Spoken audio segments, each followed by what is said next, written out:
Ayan, dahil nga naubusan tayo ng guys, welcome again to my vlog. Dahil naubusan tayo ng gasol, ito bibili tayo sa may nagtitinda ng gasol dito sa Cobar. Layo pa yung pagbilan natin ng ng gasol. Kailangan pa natin pumunta ng Cobar para makabili ng gasol.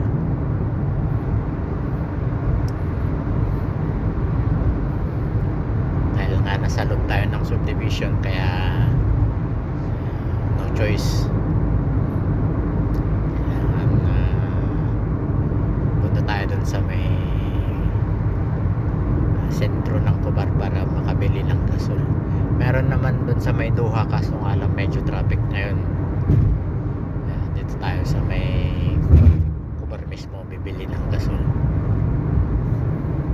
Tingnan mo mga gawain ng mga Indiano na taxi driver dito guys. Kala mo sila na yung may-ari ng kalsada eh. Magkat na lang, hinto na lang kung hihinto. Minsan sila yung pinanawag. Karaniwang nadidisgrasya dito eh. Kaya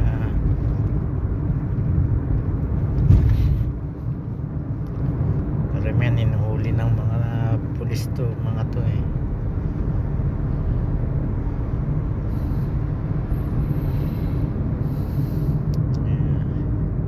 Hindi mo na rin maiwasan minsan yung mga ibang lahi dito porket medyo matagal na o kaya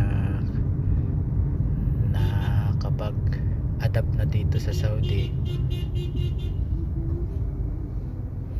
kala mo sila na yung taga rito,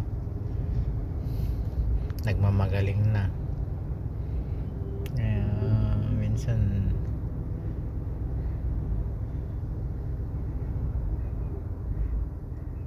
tulad ng mga to, nagko-cross na lang kung basta may kwan naman, pedestrian naman.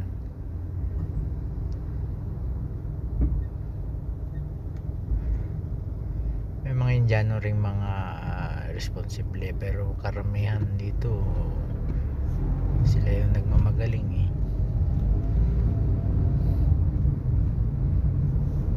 Hindi naman lahat.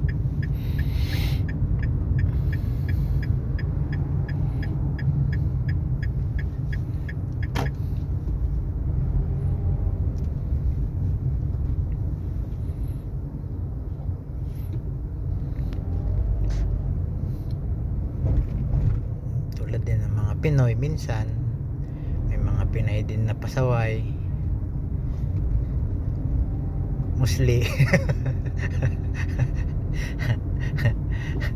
Pagka tapak pa lang sa Saudi, social status na agad, separated eh. Pinay talaga oh. Kaya kung may problema, sumbong agad kay Tulpo. Pero pag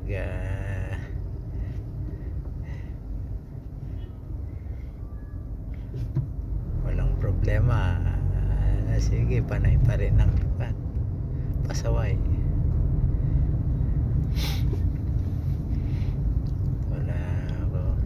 Tulad ngayon, hindi masyadong maigpit dito sa pagsusot ng mga abaya. Wala kang ibang makitang hindi nakasuot ng abaya kung hindi Pilipina eh. Pero pag tinupak naman yung mga pulis dito, pinaghuhuli naman yung mga Pilipinang kababayan natin na hindi nagsusot ng abaya eh.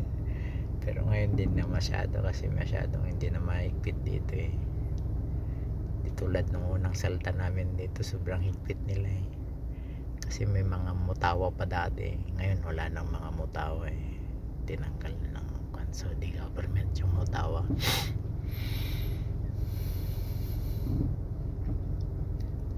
Ayun, yung mga mutawang mahigpit mga ngayon. Pag may makitang nakabukas na tindahan, pag nagsasala yan, huli agad. Kaya kung may makitang nag po holding hands na ibang lahi o kaya sita agad. masyado eh.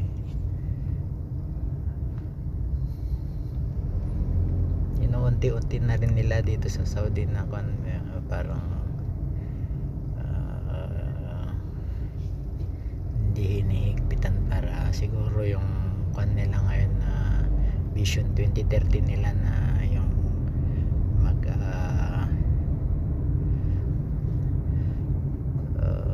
hikayat ng mga turista, ganun siguro gagawing parang Dubai, ganun.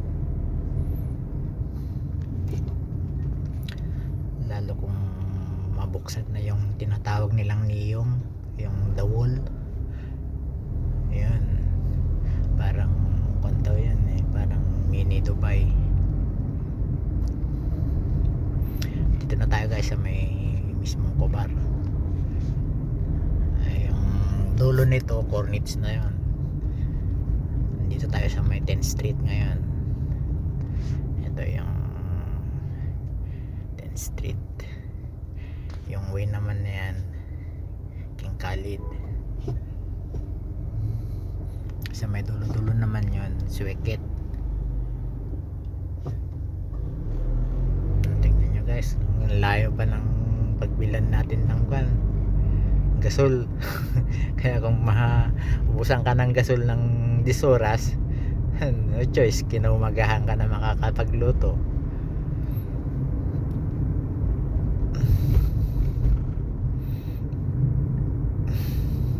Maganda na dito guys, na may Khobar mismo, na-renovate na lahat ng mga gilid ng ng dagat dyan. May mga parke na, may mga playing grounds na, mga children's park, may biking area na rin sila, cycling area pala, sorry.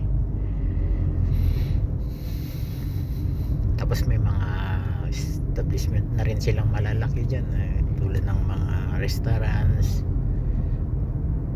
hotels. Ayan, yan, dito na tayo sa may Cornets, yung nakikita nyo yan. Ayan, pero under renovation pa rin, pero mostly 78% nang natapos na yan, pero may mga konting retouch na rin lang para totally 100% na matapos na. Ayan. Dati nung unang salta namin dito, wala pang yan, wala pa yung building na yan, nakatayong building na yan, wala pa yan. Ito pa lang dati yung mga HM yan, mga rate tag.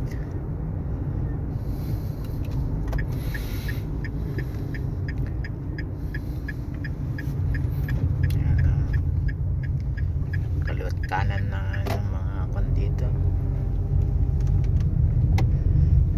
Dito na tayo guys sa may pabilihan ng mga gasol.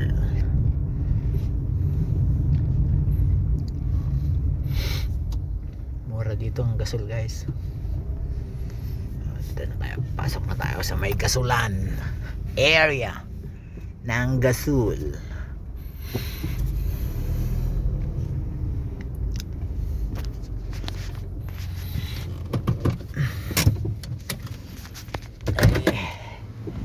Tapos tayo guys.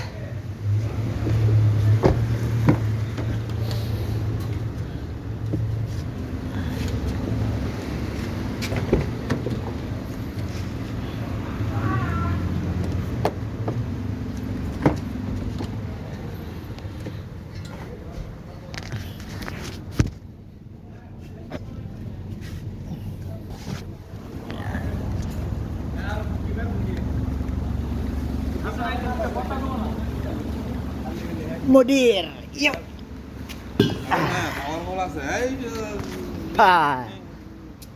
Strong man. This head.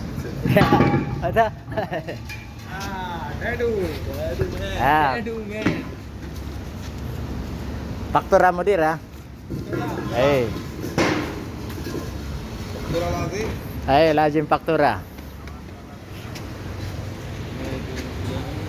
Say hi, brother, to the Philippines.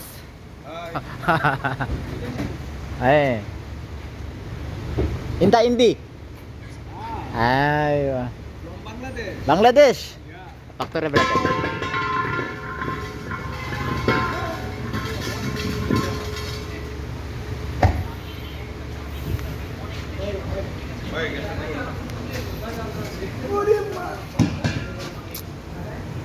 Kam hada? Amada 1400. 1-4. 1400. Eh. Electric. Chris. हाँ बारी पैसा ऐसा दस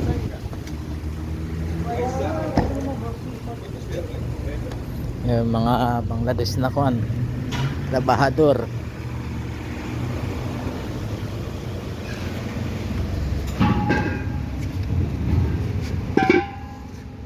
Ang bigat.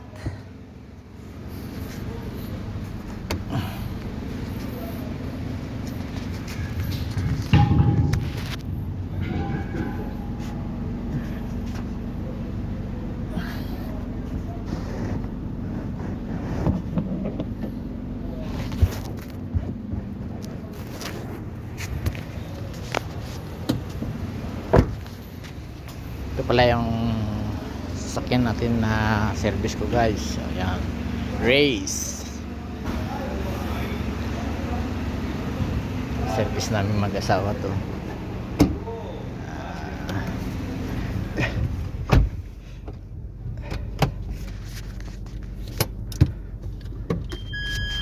Si ayaw ni Modrang na ipagamit yung sasakyan niya pag lumalabas kami, kaya binilang kami ni Baba ng sasakyan.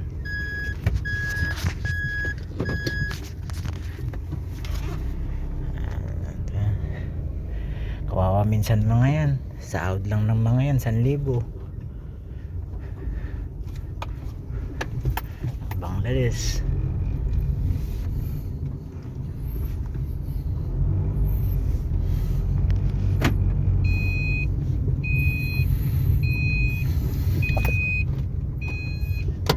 Ayan, pauwi na tayo guys.